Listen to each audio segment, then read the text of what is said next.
We now humbly request our other dignitaries to take your respective seats allotted in the various head tables.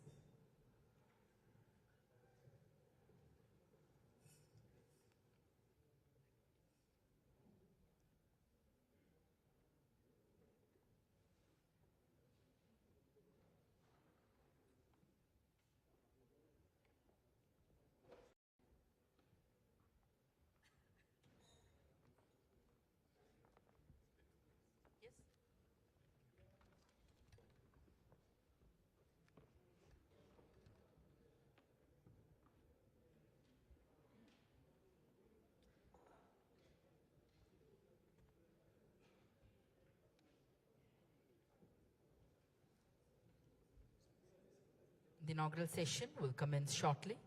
We humbly request all our dignitaries to kindly take your respective seats. And once again, we humbly remind all our dignitaries and our friends from the press and the media to put your mobile phones in silent or flight mode.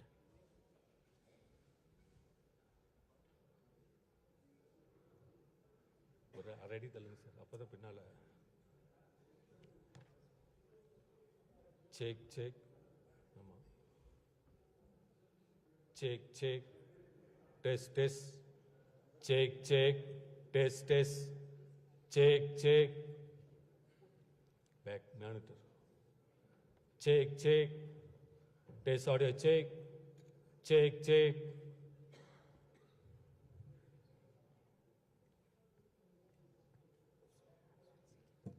Check, check. 1, 2, 3, 4, 5. Check, check. Check, check. Test, test. Second. Check, check. Check, check.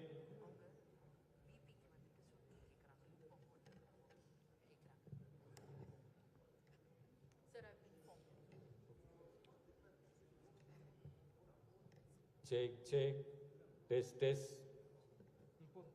Check, check. Test audio, check. Check, check. 1. Check, check. Audio, check. Testing.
Okay.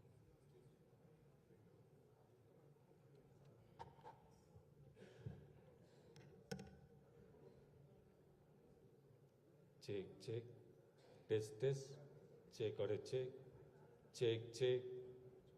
Test, test, test.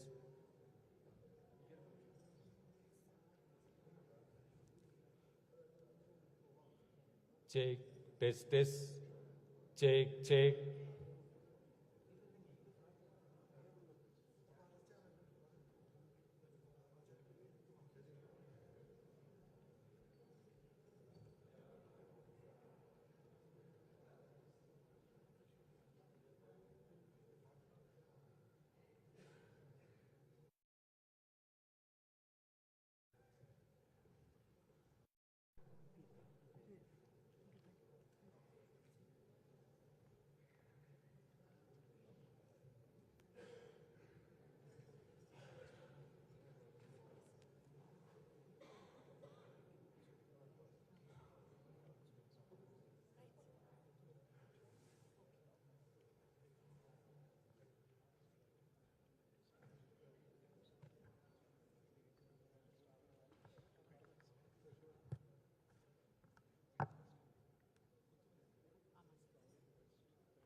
hello.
Once again, a humble reminder to all of you to put your mobile phones in silent or flight mode.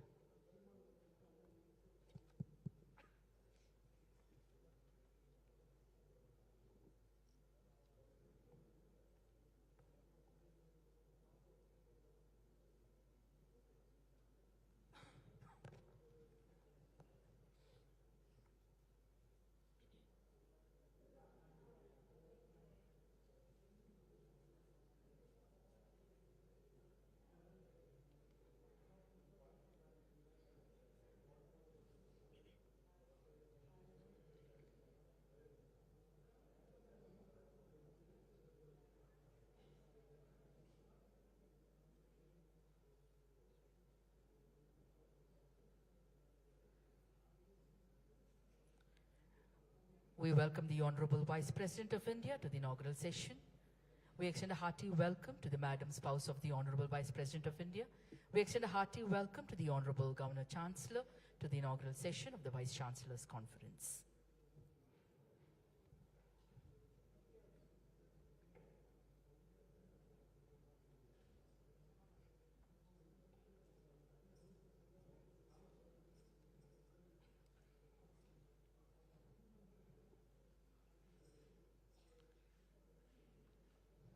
Ladies and gentlemen, we humbly request all of you to rise up for the national anthem, followed by Tamil Thai Varthu. Jana Gana Mana अधिनायक जय हे भारत भाग्य विधाता पंजाब सिंध गुजरात मराठा द्राविड उत्कल बंगा विंध्य हिमाचल यमुना गंगा उच्चल जलधि तरंगा तव शुभ नामे जाहे तव शुभ आशीष माहे गाहे तव जय गाथा जनगण मंगलदायक जय हे भारत भाग्य विधाता जय हे जय हे जय हे जय जय जय जय हे नीरारुम கடலுடுத்த நிலமடந்த கிழிலொழுகும் சீராரும் வதனமென திகழ் பரத கண்டமிதில் தெக்கனமும் அதிசிறந்த திராவிடனல் திருநாடும் தக்க சிறு பிறை நுதலும் தரித்தனரும் திலகமுமே அத்திலக வாசனை போல் அனைத்துலகும் இன்பமுற எத்திசையும் புகழ் மணக்க இருந்த பெரும் தமிழனங்கே தமிழனங்கே உன் சீரிலமை திறம் வியந்த செயல் மறந்த வாழ்த்ததுமே வாழ்த்ததுமே வாழ்த்ததுமே. We humbly request all our dignitaries to kindly take your respective seats. Bharat, a country that surpasses all others in courage, compassion, literature, academics, sports, and various other fields, is considered the Vishwaguru on the global stage. These qualities are beautifully captured in the lyrics of the song Parukulle Nalla Nadu Nam Bharata Nadu by the renowned poet Mahakavi Subramanya Bharatiyar. Let us take a moment to listen to the inspiring words of this song.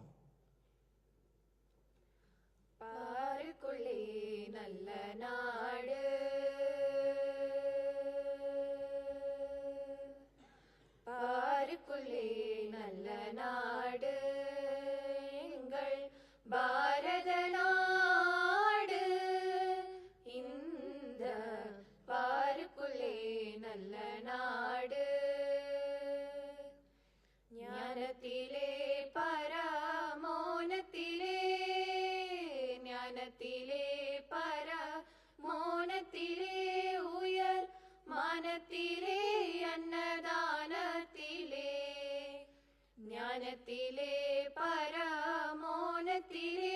உயர் மானத்திலே அன்னதானத்திலே கானத்திலே அமுதாக நிறைந்த கவிதையிலே உயர் நாடு கானத்திலே அமுதாக நிறைந்த கவிதையிலே உயர் நாடு இந்த பாருக்குள்ளே நல்ல நாடு தீரத்திலே படை வீரத்திலே தீரத்திலே படை வீரத்திலே நெஞ்சில் ஈரத்திலே உபகாரத்திலே தீரத்திலே படை வீரத்திலே நெஞ்சில் ஈரத்திலே உபகாரத்திலே சாரத்திலே மிகு சாஸ்திரம் கண்டு தருவதிலே உயர் நாடு சாரத்திலே மிகு சாஸ்திரம் கண்டு தருவதிலே உயர் நாடு இந்த பாருக்குள்ளே நல்ல நாடு பாருக்குள்ளே நல்ல நாடு. Thank you. Ladies and gentlemen, we now humbly request the Honorable Vice President of India to light the traditional lamp, the Kuttuvilakku. We welcome Madam Spouse of the Honorable Vice President of India to light the traditional lamp. We humbly request the Honorable Governor Chancellor to light the traditional lamp. We request all the other dignitaries on the dais to join in lighting the traditional lamp, the Kuttuvilakku.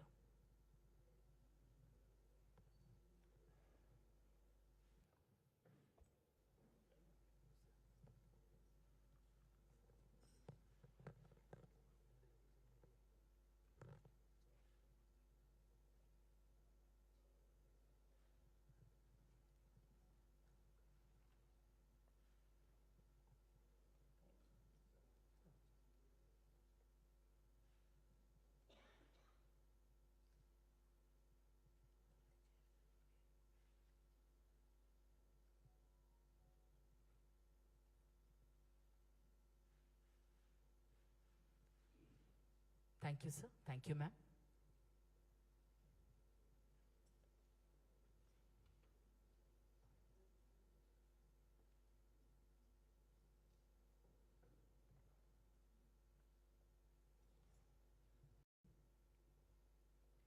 We now humbly request everyone to kindly stand and observe silence for the departed souls of the Pahalgam terrorist attack.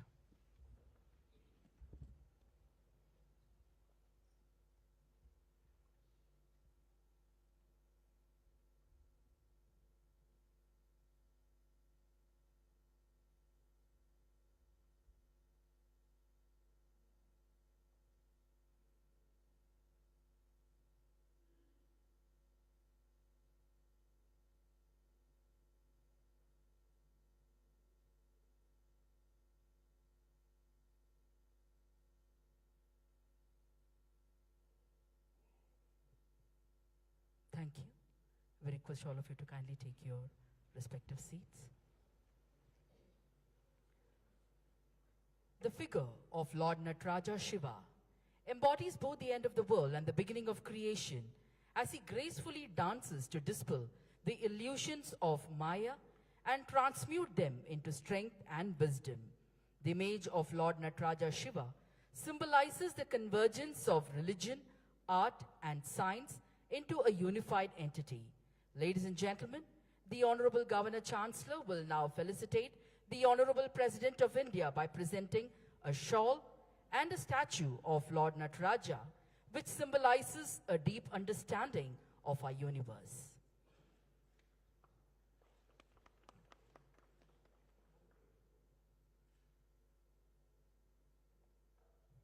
The statue of Lord Nataraja is now being presented to the Honorable Vice President by the Honorable Governor Chancellor.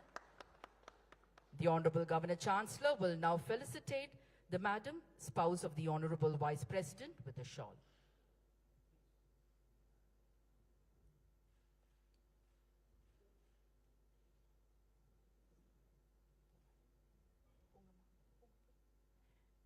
We now humbly request the Honorable Governor Chancellor to felicitate the Madam Spouse of the Honorable Vice President with a shawl.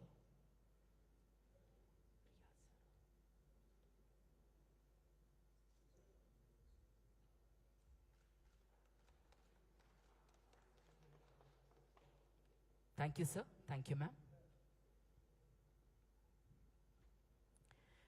We now request the respected Principal Secretary to the Honorable Governor, Thiru Kirlosh Kumar IAS, to deliver the welcome address. Vanakkam. It is my proud privilege and honor to extend a warm and heartfelt welcome to the Honorable Vice President of India, whose commitment to education and national development continues to inspire the academic fraternity across the country. Sir, your presence here today adds immense significance and prestige to this gathering, and we are deeply honored. I extend a heartfelt welcome to Madam, the spouse of the Honorable Vice President of India. I extend a warm welcome to our Honorable Governor, a steadfast patron of higher education and a guiding force for academic excellence in our state.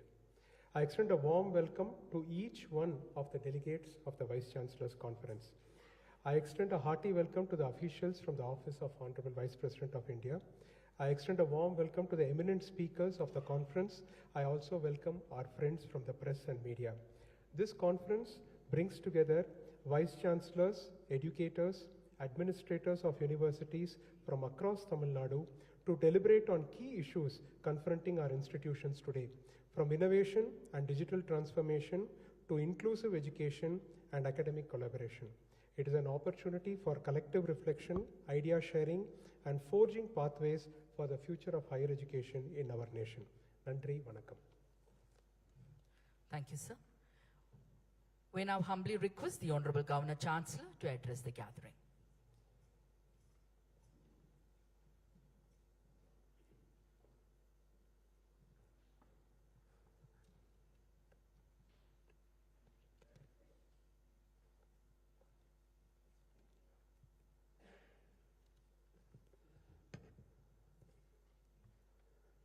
ಮಾನಭೂಮಿಕ ಭಾರತத்தின் துணை ஜனாதிபதி மதிப்பிற்குரிய திரு ஜக்தீப் தன்கர் அவர்களே, அவர்களின் மனைவி மதிப்பிற்குரிய doctor திருமதி சுதேஷ் தன்கர் அவர்களே, IIM Trichy தலைவர் டாக்டர் பவன்குமார் சிங் அவர்களே, ஆளுநரின் செயலாளர் திரு கிர்லோஸ் குமார் அவர்களே, இங்கே கூடியிருக்கும் மாநிலத்தில் உயர் கல்வி நிர்வாகங்களில் தலைவர்களே, அழைப்பாளர்களே, அனைவருக்கும் வணக்கம். Friends, we are indeed fortunate to have with us, to guide us, to show us the way to excellence, a great visionary, an intellectual giant, and a powerful communicator, our Honorable Vice President of India, Sri Jagdeep Dhankar ji. Sir, we are aware of immense pressure on your time, your hectic schedule, but the fact that amidst all that you have chosen to come over here to guide us, show us the way forward to excellence in education, higher education, it shows your relentless love towards Tamil Nadu, Tamil people, especially the youth of Tamil Nadu, whose future depends on the quality of education. Sir, I would like to give a brief background and purpose of the conference. This is the fourth in the series that we started. In 2021, in the course of my visit to universities as a chancellor, when I met the students, including the gold medalist, I found their aspirations very low. Even the gold medalist were aspiring to get somehow a government job, class 2, class 3. It was not a comfortable scenario. And then we studied the education system in our state, and then we came to know that we have two parallel streams of education in our state, one vertically going up, other one in progressive decline. School education, our ASER report year on year tells us that how the private schools have been doing excellent, the government schools are on a steady decline, so much so that more than half the students in a government school, in high school, cannot read even a class 2 textbook. More than half the students in government school cannot recognize 2-digit numbers between 11 and 91. I'm 99. And then we find that its continuation is even in the state universities, the higher education. We needed to improve the quality. When we checked up, we found that our state, of course, we have one of the highest gross enrollment ratio, over 50%. We also have the fact that our state universities produce more than 6,500 PhDs every year. Very impressive figure indeed. But the other side of the story is that of the 6,500 plus PhDs, not even 1% is net JRF qualified.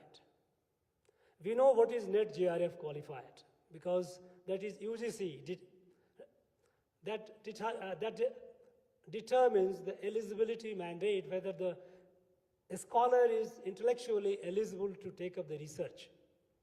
We found a situation which was not very comfortable. When we found that our PhDs were doing menial jobs, even cleaning jobs, not that the cleaning is bad, but the fact that after PhD, if you do the cleaning job for 14,000-15,000 rupees, it is something which is not a very happy situation. And then we thought, why it is so? There are various constraints. Among the constraints, we thought with all these constraints, notwithstanding, how do we improve it? Then we realized that our universities, our state universities, they were not even talking to themselves. They were all working in silos run by the secretariat. Then we thought, let there be a fusion, let there be a meeting of minds, because that is how the knowledge grows. Because on the one hand, we find that the deemed to be universities, autonomous institutions are every year, year on year, breaching the new marks of height in excellence. More than a dozen of our institutions deemed to be university and autonomous institutions are among the top 10 in NIRF ranking. Unfortunately, not a single one from the state universities. Our Madras University, which was once known to be the premier university in the country among the top 5, today it is nowhere in the reckoning. This steady decline has a social consequences for social justice, because it is the students from poor communities, Dalit communities, marginalized communities, those who cannot afford to go to the private, they go to these institutions. And if this is their fate, that on the one hand we keep producing degree holders and PhD holders, on the other they are worthy of nothing, it is in fact, it is perpetuating the discrimination. So this we started in 2022, and I'm happy to inform you that there has been a significant progress, noticeable progress, because there is a lot of talent, a lot of scholarship in the deemed to be universities, autonomous institutions. They started coming with the hand-holding. And our net GRF number also started improving. In terms of intellectual property, though we were producing thousands of PhD, but there was no IP, there was no patent. What kind of research they were? Now, with the help, that also started improving. And it was moving towards a win-win situation. Even in this conference, sir, in the 2 days conference we do invite resource persons from industries, from academia. Here we will be in the 2 days, we'll be discussing about maximizing learning through application of artificial intelligence. We will also be discussing about how the capacity building of the students as well as the faculties. We have session by the Principal Scientific Advisor to the Government of India who will be talking about frontiers of science and technology. We have also sessions about how to efficiently manage university finances, because our universities are in a very, very bad situations. Many of the universities, they have not paid salaries to the teachers for last several months.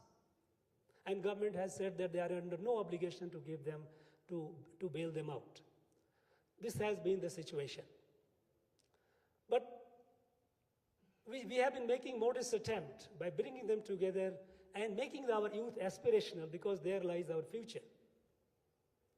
Unfortunately, in this conference, state universities are not participating, because they have informed me, even in writing, that they have been warned by the state government not to participate. As of now, one of our vice-chancellors is in police station. Some vice-chancellors have reached Uti, and something unprecedented happened. It never happened before. There was a midnight knock at their doors, where the secret police, a special branch of the state, went and told them, if you participate in the conference, you will not be able to go home and meet your family.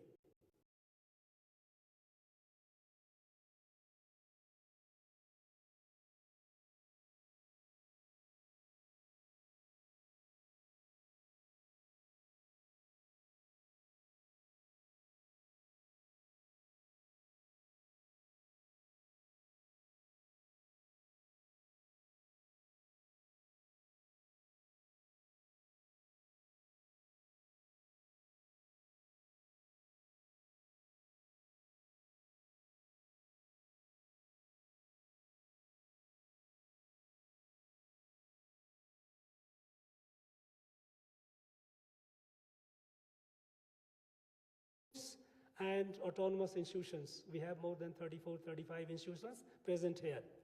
They will, in 2 days, they will deliberate with your guidance, and with the churning, the nectar that will come out will be shared with all to the advantage of everyone. Sir, and on behalf of all of us, I once again thank you. I express our gratitude to you. We shall remain ever beholden to you for your interest in the Tamil people, Tamil youth, and for guiding us. Thank you very much, sir. Jai Bharat. Thank you, sir.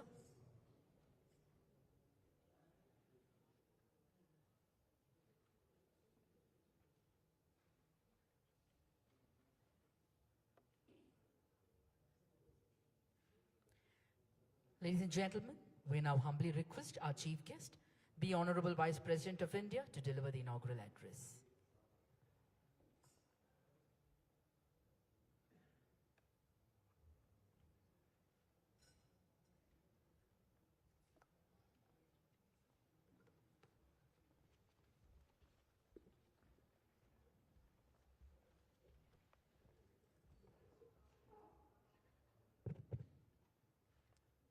Very good afternoon to all of you. Thiru R.N. Ravi, Honorable Governor of Tamilnadu, a man of impeccable credentials and with exemplary track record of public service in various positions. You heard his address. I always believe in positivity, and we will move ahead with that positive approach. We do have sometimes headwinds. Headwinds are momentary. They are transient. They are never lasting.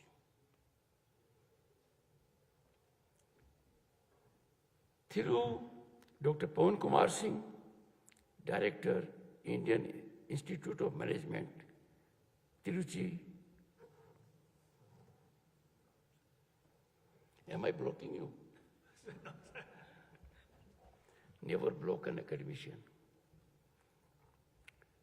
Thiru R. Kirlosh Kumar, Principal Secretary to Governor of Tamilnadu.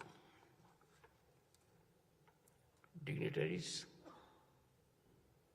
Vice-Chancellors, distinguished audience present in the hall and having access to this discourse through live coverage by Sansad TV. So what is being transacted here is not limited to those present here. It will resonate not only to Vice-Chancellors, but to all who are stakeholders in rise of this nation, in improving academic environment in the country. A while ago,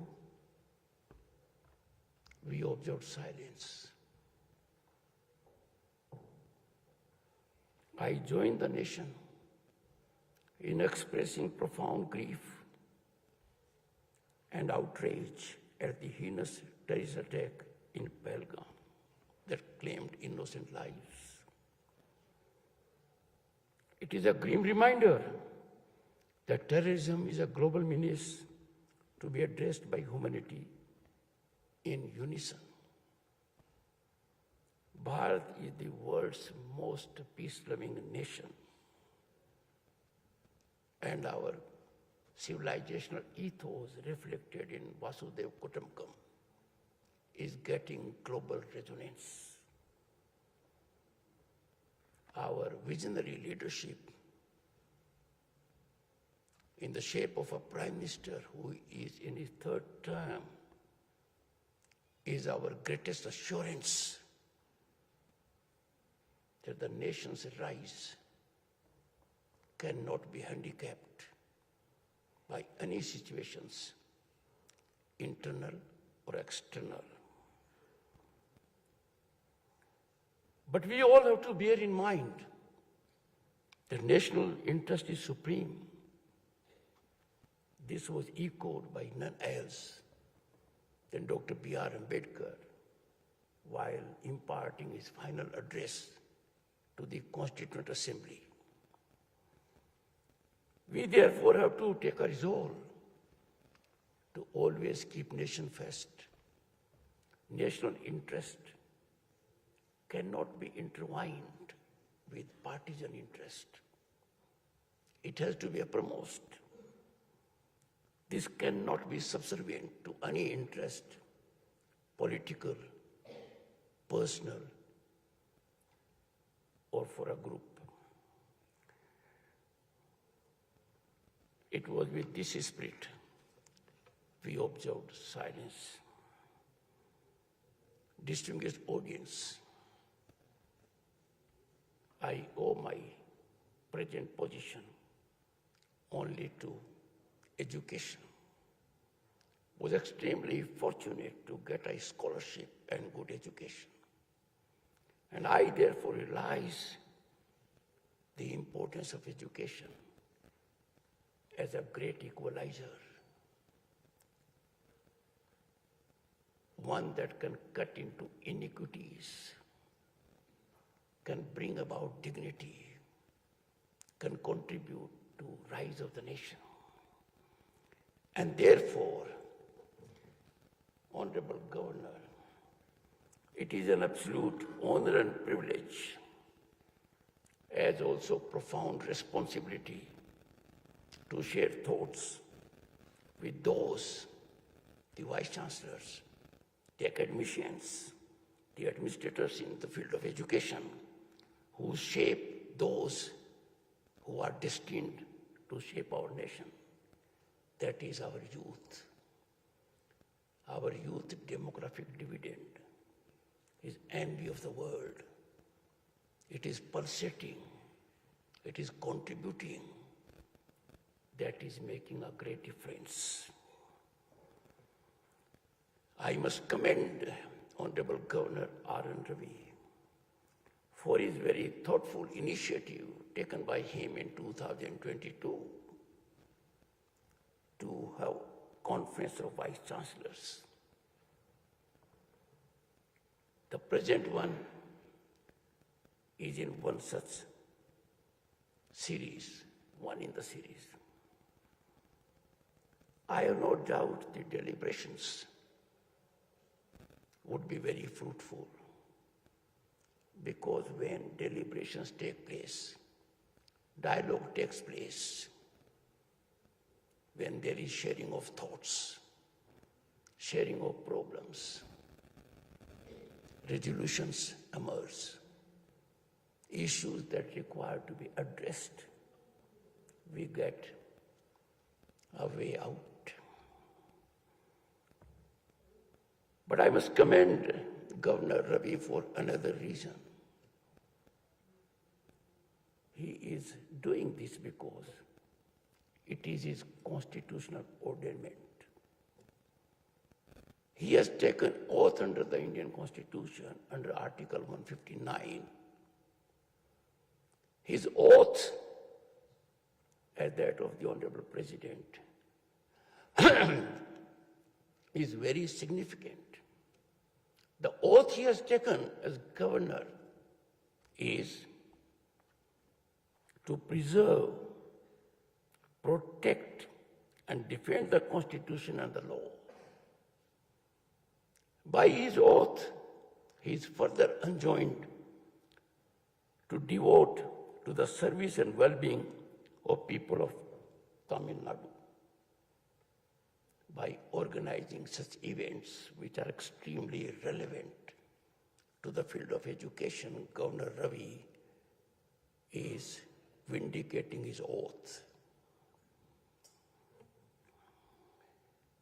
Distinguished audience, education is the most impactful, transformative agent of change. And you all are aware, the only constant is change. And the change must be soothing to society, must be meaningful to society, must give order to the society, respect to every individual. The citizen must pride himself or herself in the system in which he or she lives.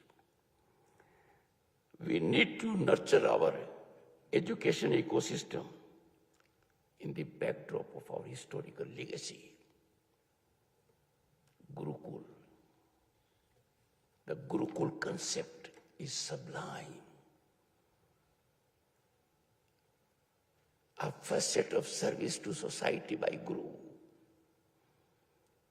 There was free access to those who had earning for knowledge, education. The Guru in Gurukul took everyone under his fold as part of that family. That is our legacy. That calls for revival. No one knows better than the people here and the people listening to me all over the country, and some who will come to know of it through print media and social media. I assert accessibility and affordability of education is vital. But what is more significant in a world that is changing very fast, accessibility and affordability has to be of quality education. Fortunately, in our country, this is emerging as it is national priority. Only quality education system for all can be transformative. The people here and the people watching it are the prime motivators. Time for your category, distinguished audience, to fire on all cylinders to bring it about. Much needed change in education can gain momentum with proactive affirmative stance of Vice-Chancellors and others who are stakeholders by virtue of being in governance, political executive, or bureaucracy. Such conferences and congregations are crucibles of thought, and the thoughts are nurtured here. Policies are evolved. There is purposeful defining of educational goals. Such congregations, brainstorming sessions catalyze the change we all need. I have no hesitation in indicating to you, this is a contemporaneous imperative need and essential. We need to focus on it as our supreme priority. These are also occasions for collective reflection, self-audit, soothingly auditing each other, trying to monetize each other's experience. Also, occasions for introspection and then reimagination. To lay a blueprint for future, give direction to education in Bharat that is emerging as a world power. Never have we seen might of Indian Prime Minister being so accoladed, acclaimed by world leaders and countries. Political sagacity within the country and outside has given Indians, Bharati, a new respect. We are a nation to reckon with because Bharati stands for peace and welfare of all, growth for all. Such interactions also help us to be in sync with emerging global trends. We can't be an island in ourselves. We have to see what is happening in other parts of the world. And we have also to take notice of global trends and needs.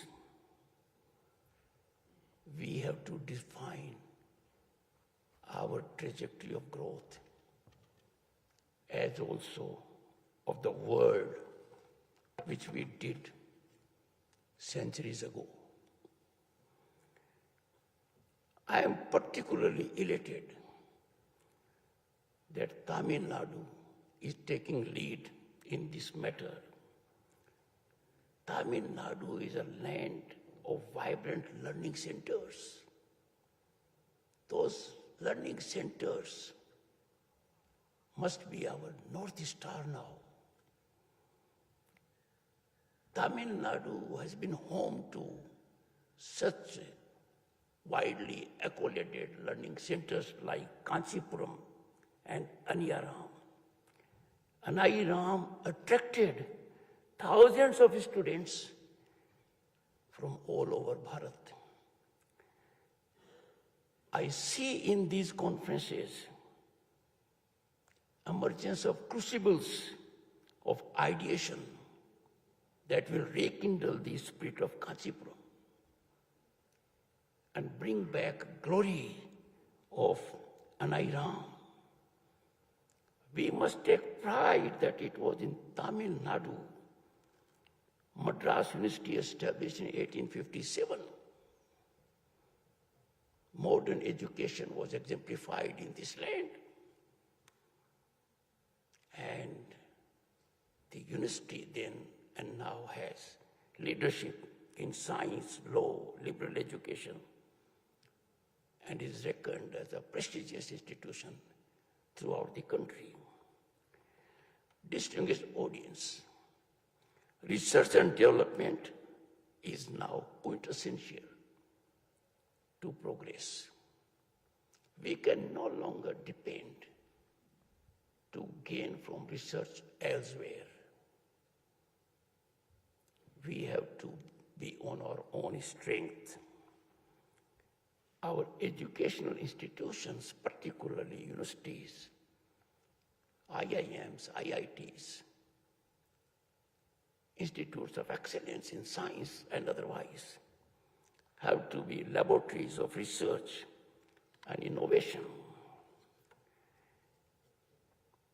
Our institutions must transform themselves from credential outfits into crucibles of innovation and character.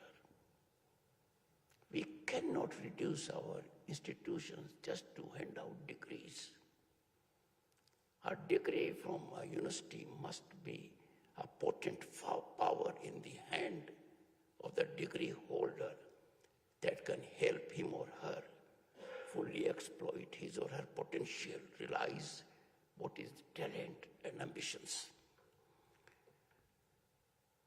I must express my one concern to this very distinguished audience. Research must correlate to much needed solutions. Research must be authentic, not surface scratching or assimilation. You understand much better than I do. Research for the sake of research is no research. A research paper must magnetically attract others as a solution provider. Research must be beyond self, beyond for one's gain. Research is not meant for the shelf. Research must be seen as being transformative mechanism in the lives of people. I say so with deep concern that this is not receiving the attention it needs. How can we accolade research that does not correlate to solutions that are writing on the wall? Distinguished audience, we have to leapfrog. For leapfrogging to the education that our future generations would require, we would have a larger convergence of thought leaders, all stakeholders.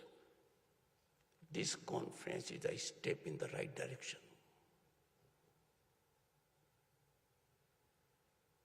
Those present and those not present, all are gainers. Compulsive system sometimes comes in the way, but as I indicated, it is momentary. I cannot visualize anyone in the country whose heart does not pulsate for national growth. I have no doubt the benefits will be there. And therefore, Honorable Governor, this conference, the series you started in 2022, is a well-taken step in the right direction. A sense of gratitude to Honorable Governor's farsightedness. At the heart of India's great institutions in the past, we had visionary leaders, what we call modern Vice-Chancellors. The Vice-Chancellors of today are enormously talented. Mark my words. They are no less visionaries. They are giving everything which they can. They might face uphill task, difficult terrain, or air pockets, but I believe in their power to transform. They are worthy academicians who have capacity to bring about results. They represent and epitomize the Kulpatis we had once. I urge everyone in governance at the center and at the state to believe in the institution of Vice-Chancellor and ensure they have play in the joints and can perform undeterred by ordinary situations.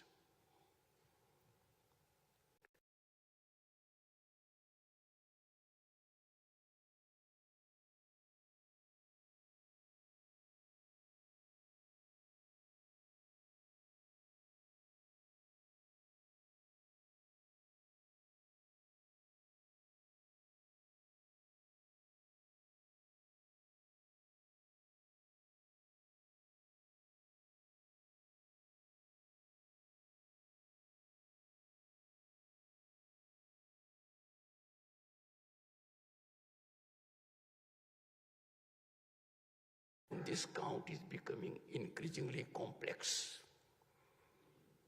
Every facet of life is being affected. And it is therefore in the lap of universities, ably led on front foot by Vice-Chancellors, to act as the stalwarts of India's academic landscape.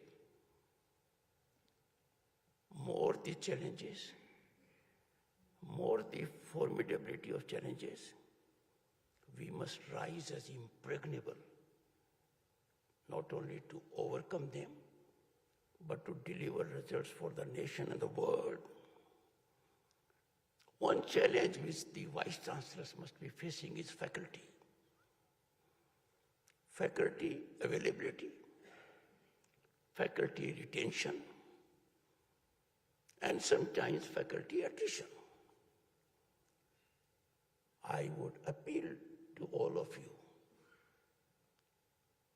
to engage in sharing with one another. Use technology. Don't be an island in yourselves. It is not a time to be standalone, because this challenge has to be fixed. We have no time.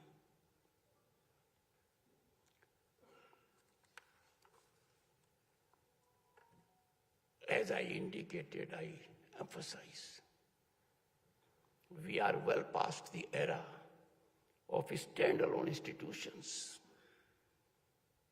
It can't be I'm IIT, I'm IIM, no. Standalone era for institutions is already behind us. There is now need of convergence for various verticals to give institutions cutting edge. Multidisciplinary approach across academic pursuits is the only answer. Share your faculty talent virtually, technologically, and otherwise also. That will have twofold purpose. While giving it, you will be receiving also. The winds of innovation and change must have free passage in educational institutions. Evolve a mechanism. There has to be tolerance for varying ideas. Intolerance to a thought defines democracy the wrong way. The nectar of university is that a solo voice that has an opinion different than that of the majority is heard with deference. by engaging in dialogue and discourse, not by being judgmental. I appeal from this very important platform, industry, business, commerce, and corporates, they must channelize their CSR funds to handhold universities, liberally fund research and innovation. There is a great need for emergence of greenfield institutions because new areas have come up suddenly. Disruptive technologies, artificial intelligence, blockchain, machine learning, they require a different kind of mindset. Space, oceanography, new areas are emerging. Growth in those areas can be sustained only when you cater to these sectors, skilled minds, trained minds. The more fundamental question which we all are aware, and that is, we must go back to our cultural roots of education also. It is multidimensional. We should, and why we should not? Our institutions must reclaim the glory of the past. On this count, I would share some concerns. Universities, institutions of excellence, and higher learning must assume the role as spaces of free thought and fearless ideation. Ideation is very vital. A concept emerges out of ideation. Execution is not difficult. Ideation requires brainstorming, exchange of varied opinions. And the challenges we face today, climate change, artificial intelligence, sustainability, they require interdisciplinary thinking and also ethical reasoning.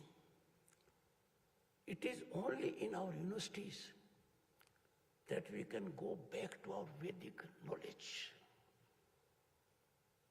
our civilizational wealth, a gold mine when it comes to ethics, innovation. We must foster campuses where intellectual risk is encouraged. Risk is required. A failure is not a failure you must impart to your students. A failure is a myth. A failure is a stepping stone to success. We must believe in discovery, innovation, and encourage people to engage into that activity. In the rapid shifting global landscape, universities cannot afford to be passive observers. You have to be change makers. You have to catalyze the change you need.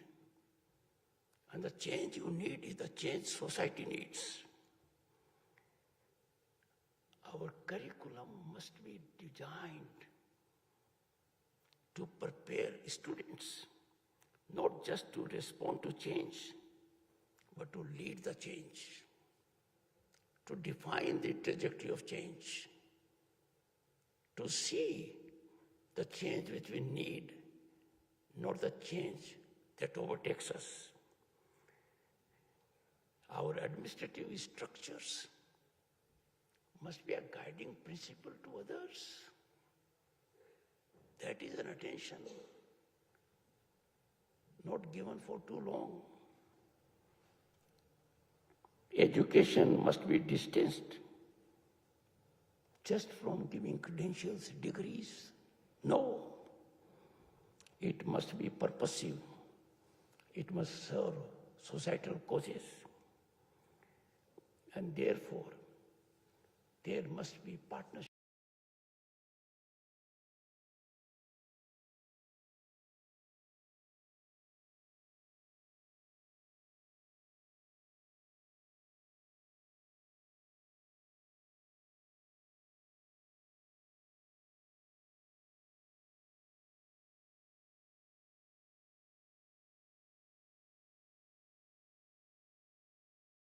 Sure, you'll best attention on this.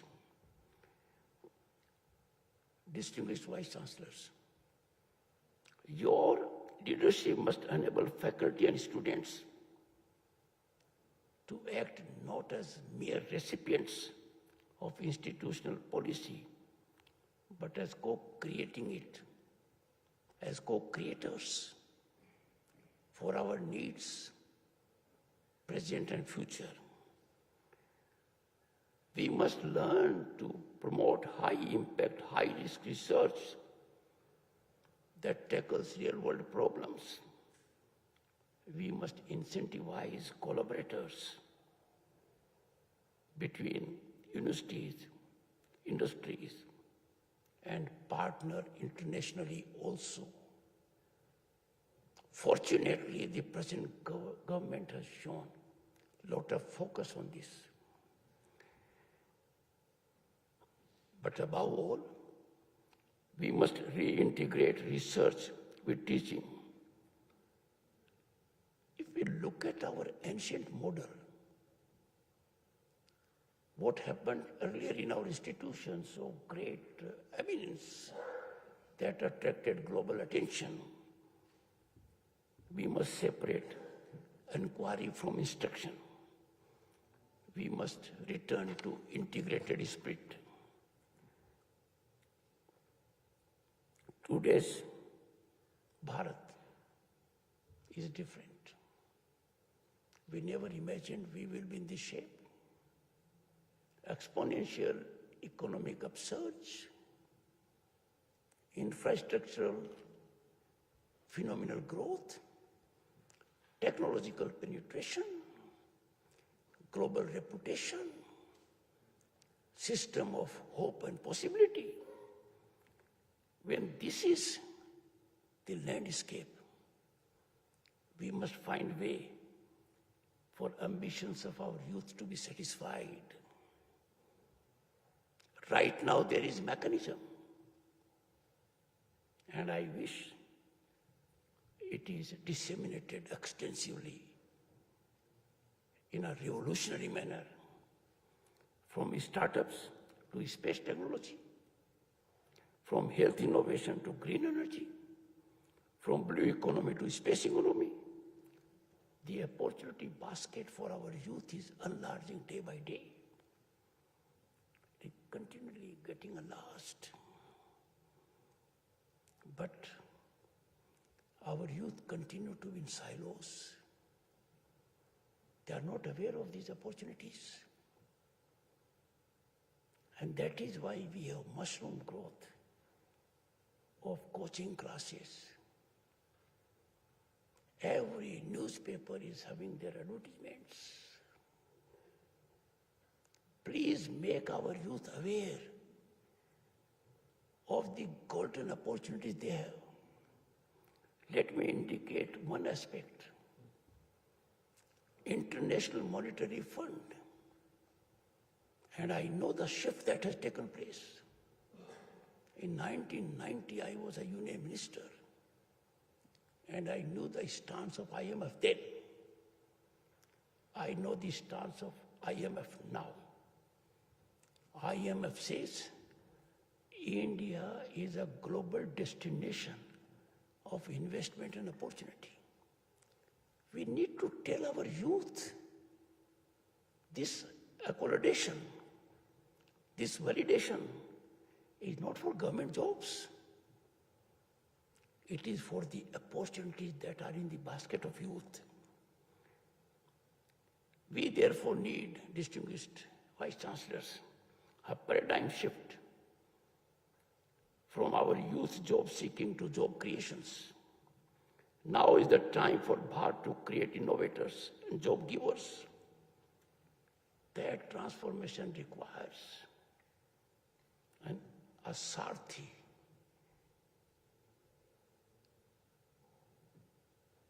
Lord Krishna was Sarthi in Mahabharata. Our Vice-Chancellors are Sarthis.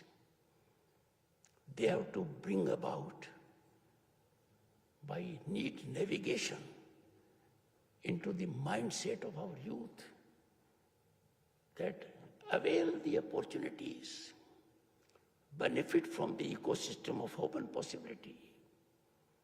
You can realize your talent and potential.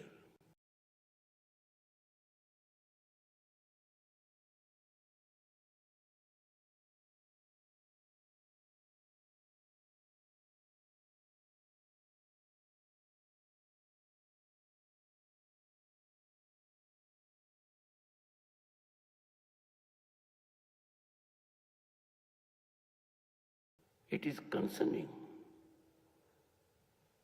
And the government has done much to come out of it. The mindset continues to be influenced by colonial remnants. We must get out of it. Western narratives, distorted narratives, underplaying our achievements, diluting our achievements. We must neutralize them. Our universities must become guardians of our cultural pride. They must reflect our civilizational confidence. Imagine which country in the world can boast of such uniqueness, civilizational wealth. And India reminds the world every moment what is peace, what is inclusivity. India is a symbol of inclusivity that globally must be emulated. We must therefore create dedicated centers for our impressionable minds, for rigorous study of India's scientific, philosophical, and artistic contributions. For that decolonization drive to fructify, all those who are here and listening to this would need to lead. We cannot be in captivity of calibration from outside. We do not know how they calibrate, what agenda they have in calibration. They turn quite often Nelson's eye to the impeccable, sustainable growth trajectory of this country, which continually is getting on a high gradient. And to do this, the government has taken a great initiative. After 3 decades, taking into consideration inputs from the widest spectrum of stakeholders, there was evolution of national education policy. This policy aligns with our civilizational ethos.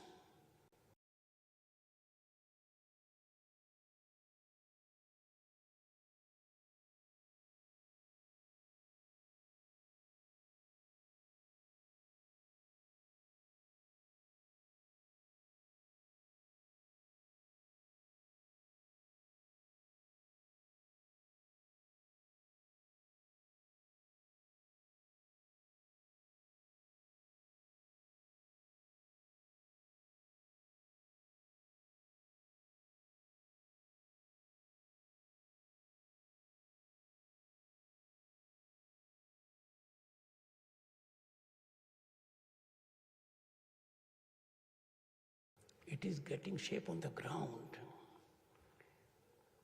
Let me give you a simple illustration. Neither Bodhayan nor Pythagoras were thinking in English. Neither of them thought English. They thought in their own language. Yet they both arrived at this wonderful theorem in their own mother tongue. They must have dreamed of it in their own language. And we still continue to cling to this, contrary to our constitutional spirit. I don't want to go much into that, you can study. I have no doubt, and the Governor State of West Bengal, I was closely associated with the evolution of national education policy. It is game-changing. It is transformative. It is soothing to the students, hand-holding them, giving them latitude. But my problem is that those in academic institutions are not fully aware of this policy.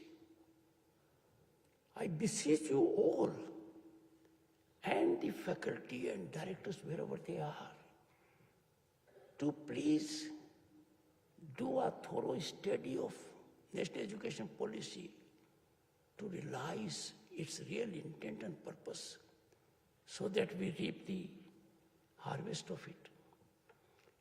From this platform, I wish to indicate national education policy is not government policy. It is a policy for the nation. And therefore, I appeal, it is time for us all to adopt it, understand it, execute it, and to reap the fruits. I need to indicate one more aspect. Our languages, their richness and depth are our pride and legacy. This aspect amplifies the fullness and uniqueness of Bharat. Go to any country, you will not find what we have here. Our treasure is unfathomable. Sanskrit, Tamil, Telugu, Kannada, Hindi, Bangla, and other languages are gold mine of literature and knowledge. These have national and global footprints. Educational institutions have to nurture with deep focus this treasure. And let me tell you what a pride for Tamilnadu and the entire country. The Tamil had the distinction of being the first language to be accorded the prestige of being classical language. This well-deserved recognition was imparted in 2004, which means things started changing in regimes. Today there are 11 languages that are classical languages, and classical languages are those that have rich culture, knowledge, literature, depth. Let me just indicate the 11 languages because I had the occasion as Chairman Rajya Sabha to declare to Rajya Sabha that Marathi, Pali, Prakrit, Assamese and Bengali were recently given the status of classical languages. But earlier we had, as I said, Tamil, Sanskrit, Kannada, Telugu, Malayalam, Odia. Go all over the world. We are matchless. We have to realize our power, our potential. We should not be carried away by insignificant aspects. I don't want to dilate much because for me this is pure education aspect. Those present to me are as important those who are spread all over the country and getting to know about it by live broadcast of Sunset TV. But we have realized that if our students study in their own language, the mother tongue, the results are not arithmetic, they are geometrical. They blossom. And therefore, this focus has come from the government, must be disseminated. There is one more aspect where institutions need greater attention. Alumni engagement, alumni associations. I don't find them to be very active. On a number of platforms I have addressed this issue. If you look at the global scenario, alumni associations sustain the reputation of their alma mater. Alumni associations create a corpus which is in billions. One such institution has a corpus of more than 50 billion US dollars. Let us make a beginning. Let us generate spirit in every student who has been associated with the institution. Make fiscal contribution. Quantum thereof is not important. It generates a different kind of connect. Because you become stakeholders in your alma mater growth. And the structured, robust alumni engagement frameworks across universities can be a game changer. Just imagine if we had confederation of alumni associations of IITs or IIMs or AIMS or universities. We will have such a think tank. We will have human resource reservoir that can help evolve policies. Why should we deprive ourselves of this? Take initiative. I am sure all of you will start working on university, corpus culture, and alumni associations. When you have alumni associations and federation thereof, you automatically connect nationally and globally. Our inclusivity is reflected. I have taken enough time, but I would conclude. Respected Vice-Chancellors, we stand at a momentous crossroad. Behind us lies a legacy of greatness and interruption. I say interruption because 1300 years ago we had Nalanda. It was blossoming. It was set on fire. Fire consumed precious books, continued for days. Ahead us is a path unwritten, but very promising, with huge potential. Can be game changer for the nation and the world. Nation is blossoming with hope and possibility, but it will be an ecosystem imparting for the entire globe if we take right steps now. Let us build institutions worthy of our civilizational past and having competency of meeting our present and future needs. And let us do it with wisdom and strength.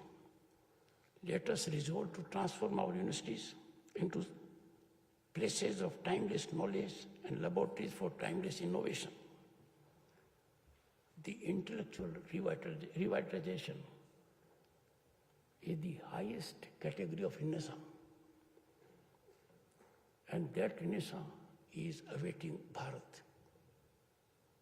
It is awaiting actions at your hand. Make Bharat super academic power, which would mean it will be a global research resource. It is not a dream. it is a destination achievable like Viksit Bharat, we will do it. If we could traverse our economy from fragile 5 to big 5 and now on way to big 3, nothing stops us from making Bharat Vishwaguru. Once again, I would like to impart a suggestion to Governor Ravi. Certain things must not be taken emotively. Those who could not make it must be having a situation. We must be understanding. We must appreciate everybody's presence. We must appreciate everybody's absence also. I am grateful for the patience you have shown. Thank you so much.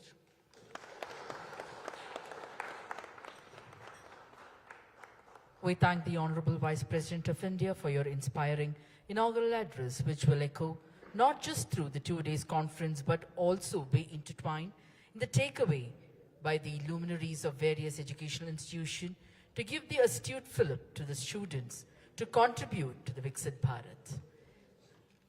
We humbly request all our dignitaries to rise up for the national anthem.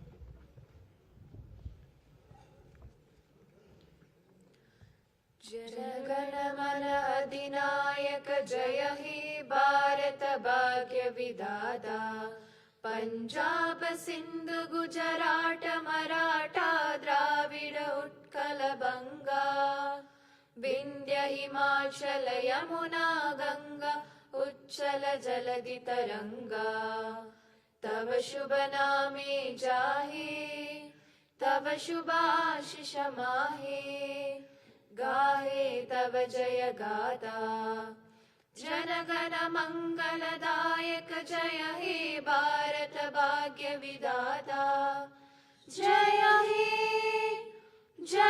Hey